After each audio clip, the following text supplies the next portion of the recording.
jadi intinya ini kita belajar hari ini.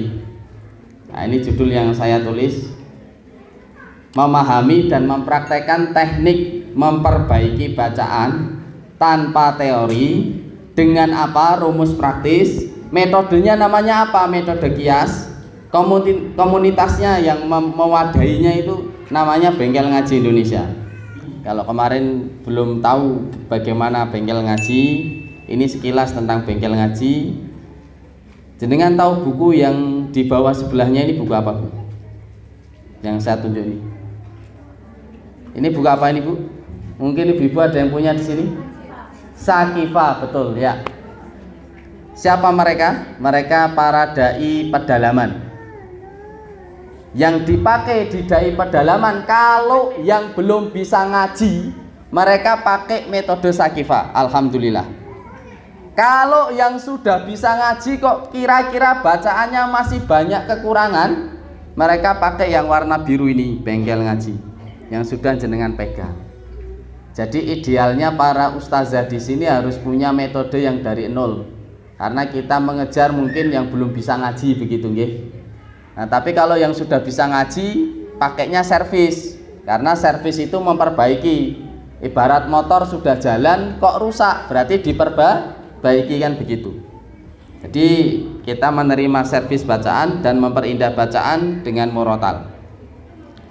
Untuk buku yang kedua yang variasi kita belum cetak, mohon maaf karena permintaan banyak yang diservis. Tetapi kalau Anda mau belajar, babnya sudah ada, dengan syarat Anda sudah lulus servis bersama saya. Karena tidak mungkin orang belajar nada tetapi bacaan Al-Qur'annya kurang. Bisa dipahami ya, Bu ya?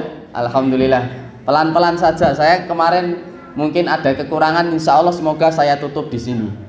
Jadi apa? Sedikit teori, fokus pada prakteknya.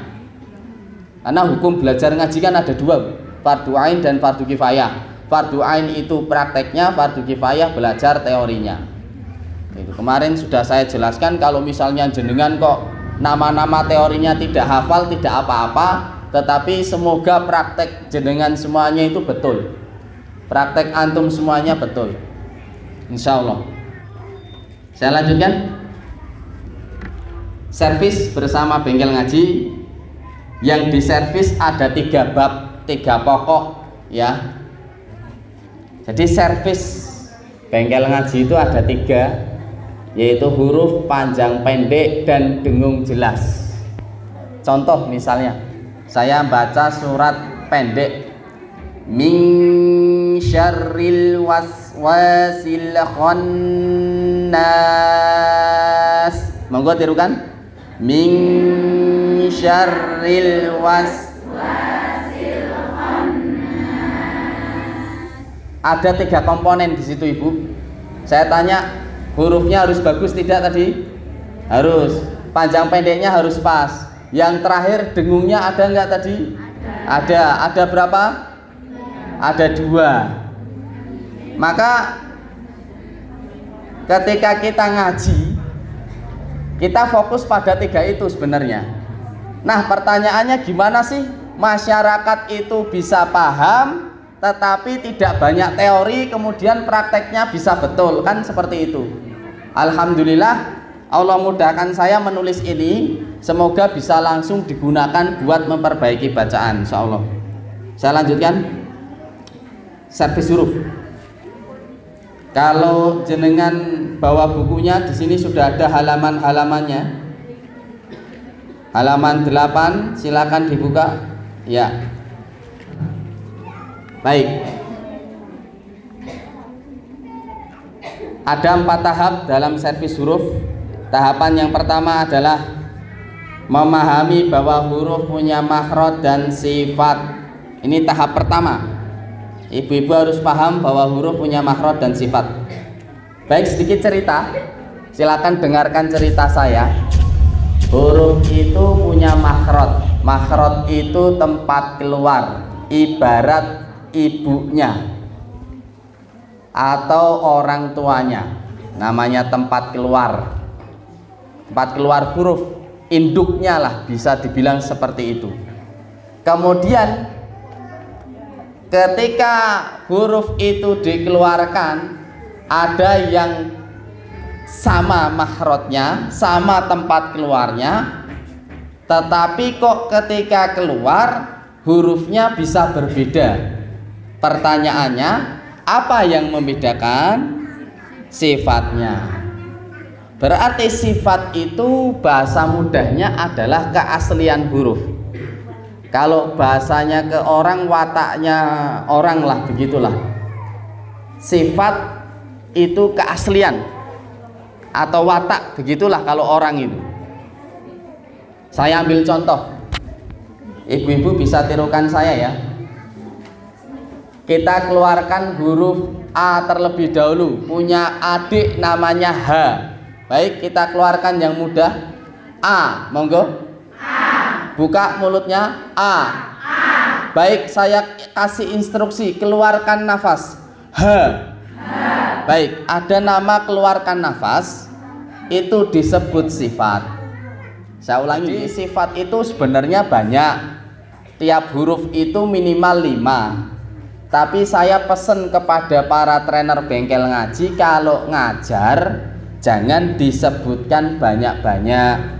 Sebutkan yang paling gampang dicerna, paling gampang dipahami. Maka sifat itu penting. Kan rasanya sama, bentuk mulutnya sama. Lihat lagi mulut saya. A, H. Lagi A, H.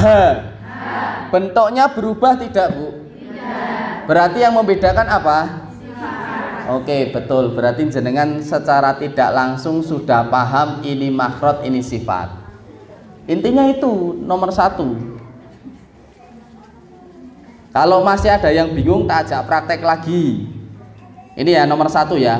Memahami bahwa huruf punya makhraj dan sifat. Ini intinya itu. Baik, tak ajak praktek lagi mungkin. Ujung lidahnya kita tempelkan ke ujung gigi atas. Ini nama makhrajnya misalnya. Berarti kan tempat keluar. Punya anak 3. Anak yang pertama dha, anak yang kedua tha, anak yang ketiga dho. Ya, kita ucapkan satu dulu anaknya ya. Dha. Jangan kemana-mana, kasih nafas. Tha. Baik, rasanya sama enggak? Rasanya sama, tapi ada sesuatu yang membedakan. Apa itu? Sifatnya. Ada yang ditahan nafasnya, ada yang dikeluarkan nafasnya.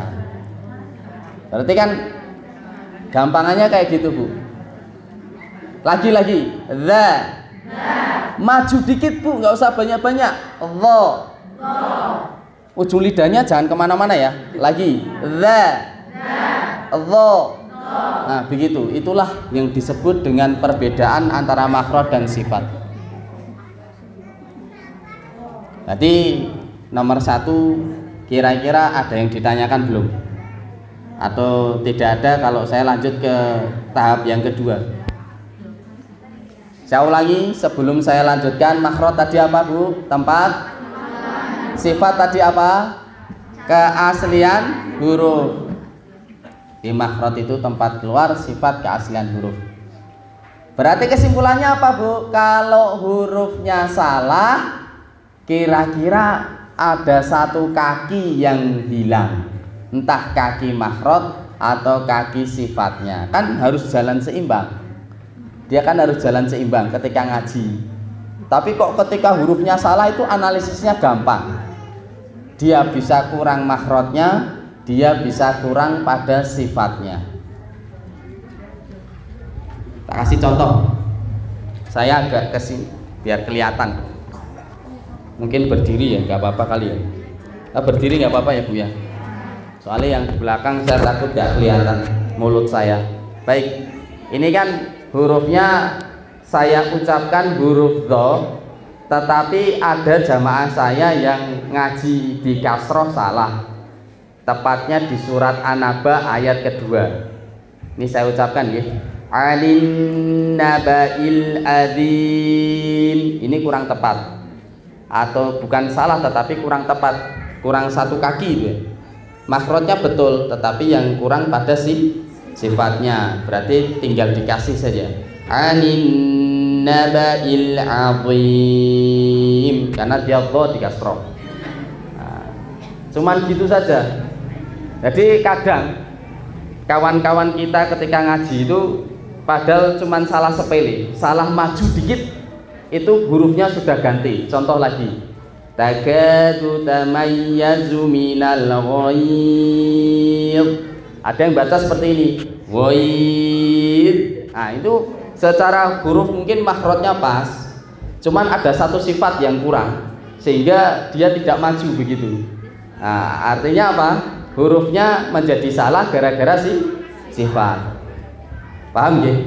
Rasanya sama sebenarnya, gara-gara salah sepele aja itu hurufnya bisa ganti gitu. Nah ini saya memahamkan jenengan itu intinya seperti itu. Jadi huruf itu ibarat punya dua kaki ya, kaki makhraj dan sifat itu harus jalan bareng. Jadi kalau satu kaki itu hilang atau salah, berarti hurufnya salah. Paham ya? Jadi semuanya ngikutin.